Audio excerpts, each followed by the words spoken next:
You just left the cinema, heart racing, tears blurring your vision. You're thinking, wow, what a story. But what if I told you that story wasn't just pulling your heartstrings, it was actually, expertly, hijacking your brain? Directors aren't just filmmakers, they're master emotional puppeteers. They use music, pacing, and camera tricks so subtle, your conscious mind doesn't even register them. You cried, you panicked, you couldn't look away, and you never even realized how it happened. Today, we're pulling back the curtain on Hollywood's deepest secrets. Get ready to have your mind blown. First up, music. It's not just background noise, folks. Music is the ultimate emotional cheat code. Directors use orchestral swells to pump you up for triumph or discordant, screeching sounds to trigger pure, unadulterated unease. Think about it, a specific piano melody can instantly make you feel sad, even if nothing sad is happening on screen. Your brain doesn't argue, it just feels. It's a direct, unfiltered line straight to your amygdala, the part of your brain that processes emotion. You're literally hardwired to respond. Next, let's talk about pacing, baby. This is how quickly scenes or shots change. Directors are like expert drummers, controlling your internal rhythm. Quick cuts, jump cuts, a flurry of images, what does that make you feel?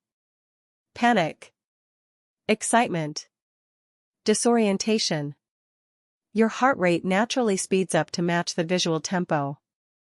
But then, they slam on the brakes, slow dissolves, extended shots, lingering frames.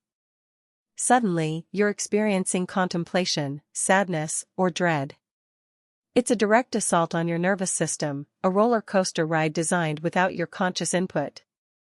Think of it this way, when a character is in a high-stakes car chase, do you see long, drawn-out shots? No. It's a barrage of quick cuts, tires screeching, faces grimacing, pure adrenaline. Your brain barely has time to process one image before the next one hits, keeping you on the edge of your seat. Now, imagine a character grappling with a devastating loss. The director uses slow, deliberate camera movements, long takes, the silence stretching. The lack of frantic cuts forces you to sit in that uncomfortable emotion, amplifying the weight of their sorrow. It's pure genius, and it works every single time. Your perspective isn't just about where the camera is physically, it's about who has the power, or who's vulnerable. A low-angle shot, looking up at a character, instantly makes them seem powerful, dominant, even threatening. You feel small. But flip it, a high-angle shot, looking down on a character, makes them appear vulnerable, weak, even trapped. Directors are literally using geometry to make you feel inferior or superior, without a single line of dialogue being spoken. It's an unspoken language your brain understands instinctively, shaping your perception of every character on screen. And then there's the Dutch angle. This isn't just a quirky choice, it's a deliberate psychological weapon. When the camera tilts, making the horizon appear diagonal, your brain screams something is wrong. It instantly creates a sense of unease, disorientation, and even madness. You're subconsciously searching for balance in a world that's just been thrown off kilter, mirroring the character's internal turmoil or foreshadowing impending chaos. It's a brilliant way to make you feel uncomfortable and anxious without any overt scary moments. Genius, right? Want to create instant intimacy or intense discomfort? Slam that camera into an extreme close-up. When a director fills the entire screen with an actor's face, every pore, every tear, every twitch, they're forcing you into an intensely personal space. It strips away all distance, making you feel intimately connected to their emotions, or deeply uncomfortable if their face conveys anger or distress. Your brain processes this as a direct confrontation, an unavoidable connection. It's why a single tear in a close-up can feel like a punch to the gut. No escape, just raw emotion. Colors aren't just pretty, they're powerful emotional triggers. Directors use color grading to paint your mood. Warm tones, think oranges, yellows, bright reds, evoke comfort, romance, passion. You feel safe, loved. But then, they switch to cool tones, blues, greens, grays. Suddenly, you're hit with feelings of isolation, dread, coldness. And what about desaturation, draining the color away? That screams bleakness, hopelessness, a distant memory. It's a visual shortcut to your emotional core, influencing how you interpret every single scene without you even realizing you're being color-coded. Picture a cozy family dinner scene. The director floods it with golden hour light, warm yellows, and soft oranges. You feel warmth, nostalgia, safety. Your brain is thinking, ah, family. Now, imagine a character isolated in a futuristic cityscape. The scene is bathed in cold blues, steely grays, maybe a hint of sickly green. Immediately, you feel alienation, danger, a sense of foreboding. These aren't just aesthetic choices. They're carefully engineered emotional cues, telling your subconscious mind exactly how to feel about the environment and the characters within it. It's subtle, but massively effective. You think you're just hearing dialogue and music? Huh. Sound design is a whole other level of manipulation. Directors craft entire soundscapes. There are diegetic sounds, footsteps, whispers, creaking doors, that make the world feel real and immediate. Then non-diegetic sounds, the orchestral score, sound effects added in post, that directly manipulate your feelings. And don't forget Foley artists, creating everything from crunching bones to rustling leaves. It's an invisible layer of reality and emotion, constantly nudging your subconscious into feeling exactly what the director wants. Let's zoom in on Foley artists for a second. These unsung heroes are literally making the world sound realer than reality. That satisfying crunch of a punch?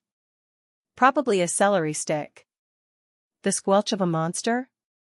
Maybe some wet noodles. These aren't just sound effects, they're enhanced reality, designed to maximize impact on your senses. When you hear a character's heavy footsteps slowly approaching, it's not just sound, it's dread.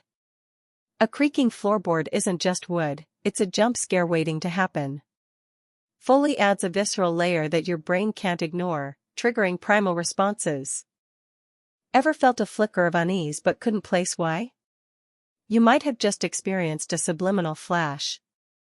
Directors sometimes insert single frames, quick cuts of disturbing images, or barely perceptible symbols that flash too fast for your conscious mind to register. But your subconscious? It caught it. This technique can plant ideas, create foreshadowing, or instill a feeling of dread or instability without you ever knowing why you're suddenly feeling so weird. It's the ultimate ninja move in emotional manipulation, planting a seed of an idea right into your brain without consent. Directors are also masters of misdirection, playing a psychological shell game with your emotions.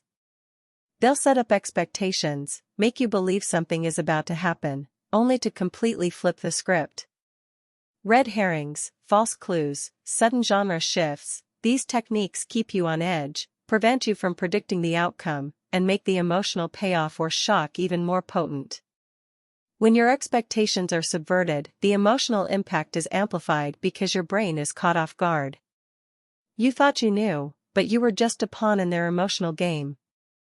How a director frames a shot deeply impacts your perception of a character's situation. Tight framing, where the character fills almost the entire frame, can create a powerful sense of claustrophobia, confinement, or intense pressure.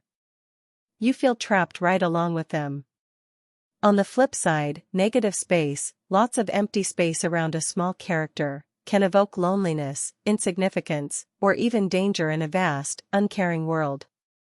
This isn't just about aesthetics, it's about making you feel the character's emotional state through their visual imprisonment or isolation. Pretty devious, right? Literally everything you see in a frame is a deliberate choice. This is called mise en scene. The props, the set design, the lighting, the actors' positions, their costumes.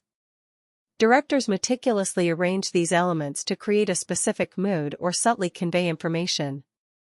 A cluttered room might hint at a character's chaotic mind. A specific color on a costume could symbolize betrayal.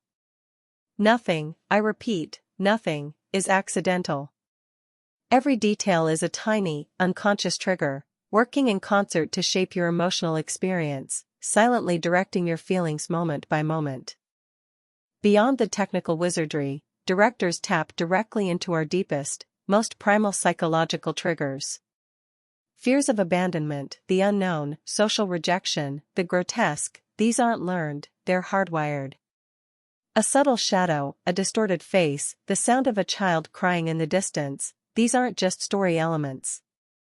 They're carefully crafted stimuli designed to activate ancient parts of your brain, evoking gut reactions of fear or empathy. Directors know exactly which buttons to push, exploiting our evolutionary wiring to generate powerful, unavoidable emotional responses. You literally can't help but react. This isn't just my opinion, neuroscience backs this up. When you're watching a compelling film, your brain literally lights up like a Christmas tree.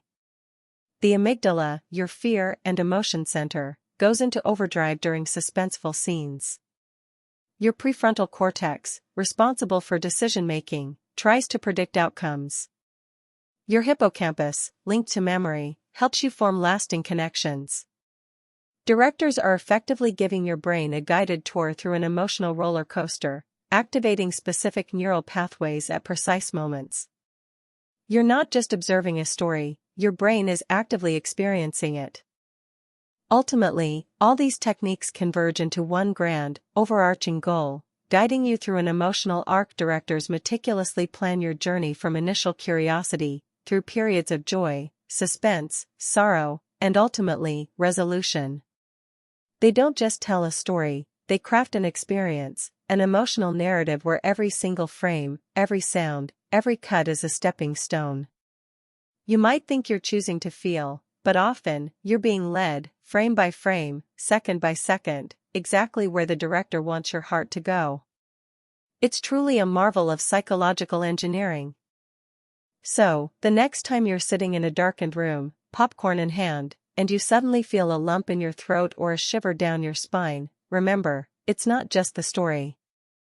It's the music, the pacing, the camera angle, the color, the sound design, the framing, the subliminal flashes, the misdirection, and all those primal psychological triggers working in perfect, sneaky harmony. Directors don't just tell stories, they're master hypnotists of emotion.